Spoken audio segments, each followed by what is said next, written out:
Proclamación del Santo Evangelio de Jesucristo según San Juan. En aquel tiempo, Jesús dijo a los fariseos: Yo soy el buen pastor. El buen pastor da la vida por sus ovejas. En cambio, el asalariado, el que no es el pastor ni el dueño de las ovejas, cuando ve venir al lobo, abandona las ovejas y huye. El lobo se arroja sobre ellas y las dispersa, porque a un asalariado no le importan las ovejas. Yo soy el buen pastor, porque conozco a mis ovejas, y ellas me conocen a mí. Así como el Padre me conoce a mí, y yo conozco al Padre. Yo doy la vida por mis ovejas. Tengo además otras ovejas que no son de este redil, y es necesario que las traiga también a ellas. Escucharán mi voz, y habrá un solo rebaño y un solo pastor. El Padre me ama porque doy mi vida para volverla a tomar. Nadie me la quita. Yo la doy porque quiero. Tengo poder para darla, y lo tengo también para volverla a tomar. Este es el mandato que he recibido de mi Padre. Palabra del Señor.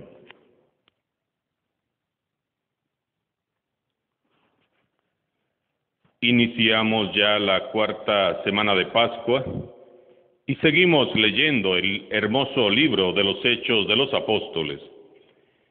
En la primera lectura de hoy leemos cómo Jesús, por medio de su Espíritu Santo y apoyándose en la labor de sus discípulos, comienza a construir puentes para unir a todos los pueblos. Recordemos que primero envía a Felipe a encontrarse con el etíope. Luego, él mismo va y le sale al paso a Saulo de Tarso y lo envía a los pueblos paganos. Y hoy leemos cómo envía a Pedro a casa de Cornelio, un alto funcionario romano. Es que Jesús es el buen pastor que anhela ver reunido a todo su rebaño. Los primeros seguidores de Jesús eran judíos, pero como Cornelio no era judío, sino que es un oficial del ejército de Roma, a pesar de ser pagano, es un buen hombre que ama a Dios, ora y practica la caridad. Una tarde, mientras estaba orando, un ángel se le aparece y le dice: manda a buscar a Jafa a un Simón llamado Pedro.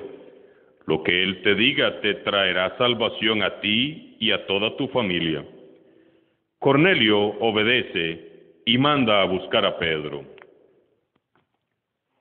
Pedro, por su parte, estaba en oración y tuvo también una visión.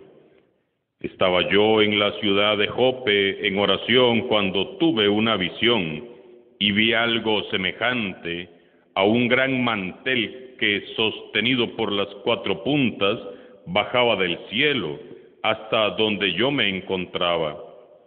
Miré con atención aquella cosa y descubrí que había en ella toda clase de cuadrúpedos, fieras, reptiles y aves. Y oí una voz que me decía: levántate, Pedro, mata el animal que quieras y come. Pero le respondí: ni pensarlo, Señor, jamás he comido nada profano e impuro. La voz del cielo me habló de nuevo: no tengas tú por impuro lo que Dios ha hecho puro. Esto se repitió 3 veces y luego todo fue recogido hacia el cielo. Mientras Pedro todavía se pregunta qué quiere decir esta visión, llegan a su casa los hombres que Cornelio envió para buscarlo. Pedro comprende entonces el mensaje de la visión. Nadie debe ser rechazado ni marginado ni llamado impuro o profano. Ante Dios todos somos iguales, todos somos hermanos, todos hemos sido llamados porque todos somos hijos e hijas de un mismo Padre. Seguramente Pedro recordó aquella enseñanza de Jesús. No es lo que entra al cuerpo lo que lo hace impuro, sino lo que sale del corazón. Entonces Pedro se fue con ellos, llegaron a Cesarea, donde Cornelio los estaba esperando, junto con un grupo de sus parientes y amigos íntimos, a quienes había invitado. Pedro entró en aquella casa de paganos y proclamó allí el querigma, el primer anuncio, a todos. Su predicación se centró en Cristo Jesús y su obra de redención. Aún estaba hablando Pedro cuando el Espíritu Santo descendió sobre todos los que estaban escuchando. Todos estaban sorprendidos, incluso Pedro, de ver cómo el Espíritu Santo había descendido sobre aquellos paganos de igual modo que lo había hecho sobre los judíos. La efusión del Espíritu Santo sobre los que estaban en la casa de Cornelio convence a Pedro de que los paganos no son impuros y que ellos también pueden ser parte de la iglesia. Al regresar Pedro a Jerusalén, tiene que justificar su comportamiento ante los otros apóstoles porque estaban escandalizados y no consideraban aceptable que un hombre de la talla de Pedro se fuera a mezclar con gentiles impuros. Si entrar en casa de gentiles estaba prohibido para un judío, peor aún era haber comido con ellos. Pedro entonces, lleno del Espíritu Santo, comienza a darles testimonio de cuanto había sucedido. Qué bonito testimonio. La iniciativa de llevar a Pedro a casa de un pagano la tomó el Espíritu Santo. Nuevamente vemos el testimonio de obediencia al Espíritu. Esta vez es Pedro quien se deja llevar. El Espíritu Santo en persona se encargó de llevar a Pedro, en primer lugar, para arrancarle a él toda clase de prejuicios raciales y religiosos, y en segundo lugar, para establecer entre el pueblo judío y el pueblo romano un puente de salvación. En la iglesia no pueden ni debe haber discípulos misioneros prejuiciosos que marginan o discriminan a otros. Dios nunca mira la apariencia externa de una persona, ni su nacionalidad, ni el color de la piel, ni la religión, mucho menos recursos económicos, nivel social o logros académicos. Dios solo mira el corazón humano. Qué importante es recordar. Lo que nos une es que todos somos hijos de Dios, somos hermanos, seres humanos creados para vivir en armonía, en paz, en amor y en bondad. Como dignos hijos e hijas de Dios y como discípulos fieles de Jesús, todos estamos llamados a tender puentes, no a levantar muros de separación. En este pasaje nuevamente vemos que quien está tomando decisiones acerca de la misión universal de la Iglesia es el Espíritu Santo. El gran protagonista es el Espíritu Santo. No es Pedro ni Cornelio, es el Espíritu Santo quien determina la dirección y el desarrollo de la Iglesia.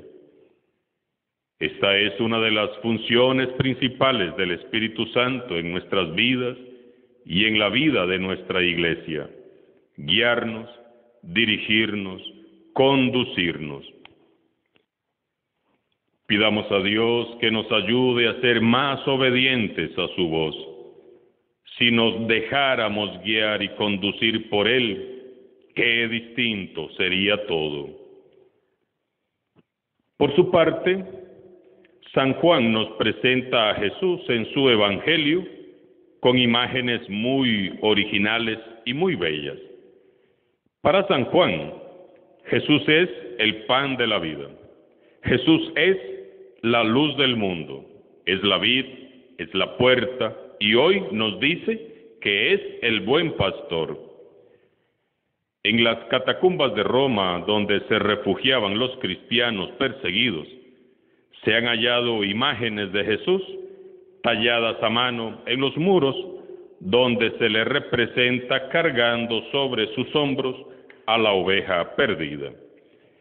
Jesús lo ha dicho solemnemente: yo soy el buen pastor. Bajo esta hermosa imagen, Jesús nos revela a todos su preocupación, su desvelo por cada uno de nosotros. La imagen del buen pastor revela la identidad del corazón de Jesús, su misericordia, su dedicación, su amor y su entrega. Es la imagen que más fielmente revela el amor que ardía en su corazón. Él es el pastor que da su vida por sus ovejas. Es el pastor que recibe azotes y es coronado de espinas por proteger y defender a sus ovejas de las fieras. Es el pastor que es capaz de dar su vida en la cruz a cambio de la vida de sus ovejas. Toda la vida de Jesús estuvo inspirada, sostenida, fortalecida y habitada por el amor, de tal forma que, habiendo amado a los suyos, nos amó hasta el extremo. Hermosamente dice un escritor que cuando Jesús agonizaba en la cruz, se le acercó Satanás y le susurró al oído: Jesús, mira a la gente, míralos. ¿No merece la pena que sufras tanto por esas ovejas desgraciadas que pronto te olvidarán? Mándalas a todas al infierno. Y Jesús contestó: prefiero morir que dejar de amarlas. Jesús, el buen pastor, ha comprado a sus ovejas con su propia sangre, por amor. El corazón del buen pastor no es solo el corazón que tiene misericordia de nosotros, sino que es en sí mismo la misericordia extrema. En Jesús, buen pastor, resplandece el amor del Padre. Entre sus brazos todos nos sentimos seguros de ser acogidos y comprendidos, así como somos, con todas nuestras limitaciones y pecados. Saboreamos la certeza de haber sido elegidos, amados y llamados por nuestro propio nombre. Jesús es el pastor bueno que cuida, se preocupa y protege a cada uno de nosotros. No nos abandona nunca, no nos olvida, vive pendiente de nosotros y está siempre atento. Él es el pastor que ama a todas sus ovejas y cuida de modo especial a las ovejas que son más débiles o están enfermas. Siempre fue así. Si repasamos los evangelios, lo encontraremos siempre preocupado por los enfermos, los pecadores, los marginados, los pequeños, los más indefensos y olvidados, los más perdidos. Nunca lo encontramos preocupado de sí mismo. Siempre lo vemos pensando en los demás, siempre pensando en nosotros, en nuestro propio bien. El amor de Jesús no tiene límites. Ama a los demás más que a sí mismo. Qué importante que es escuchar la voz de este pastor.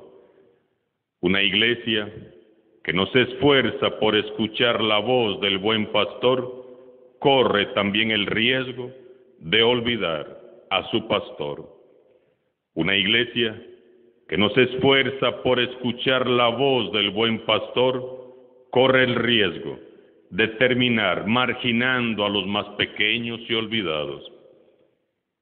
¿Y qué es esta iglesia sin Jesús el buen pastor?